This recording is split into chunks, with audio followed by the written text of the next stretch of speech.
En 1991, Serge Lama passait la bague au doigt de sa première femme, Michèle Chauvier.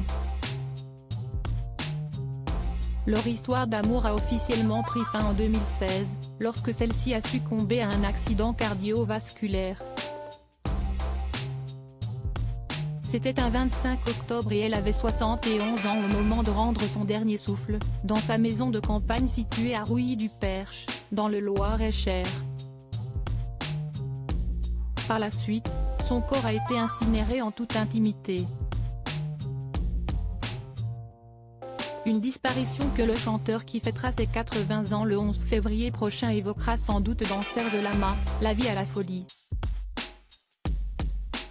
Ce documentaire inédit réalisé par Mireille Dumas est diffusé sur France 3 à 23h10 ce vendredi 27 janvier.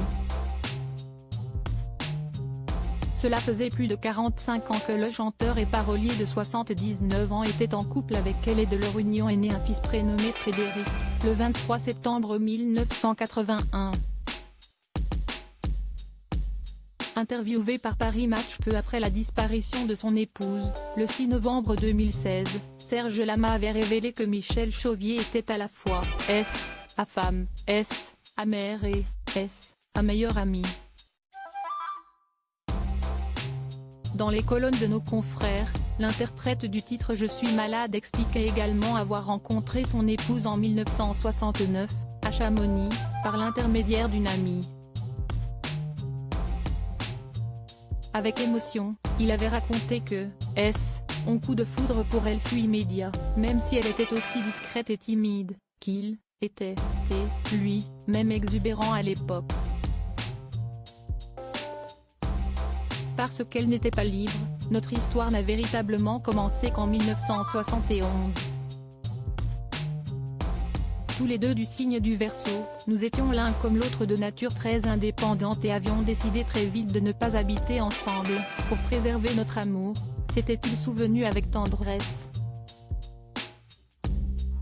Supérieur à Serge Lama reçu à la mairie de Bordeaux, par Alain Juppé, une femme presque sauvage très proche de la nature en plein deuil, il avait déclaré que Michèle était tout pour lui, et que c'était une femme d'exception, tournée vers les autres et cherchant toujours à faire plaisir.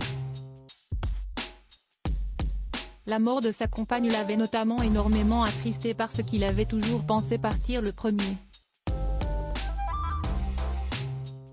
Elle m'abandonne si brusquement, comme ce fut le cas pour Liliane, déplorait-il en faisant référence à son premier amour, décédé dans un terrible accident de la route en 1965.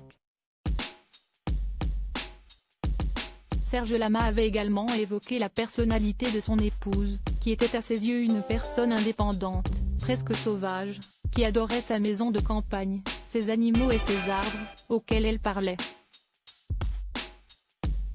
Article écrit avec la collaboration de 6 médias Crédit Photo, JLPPA.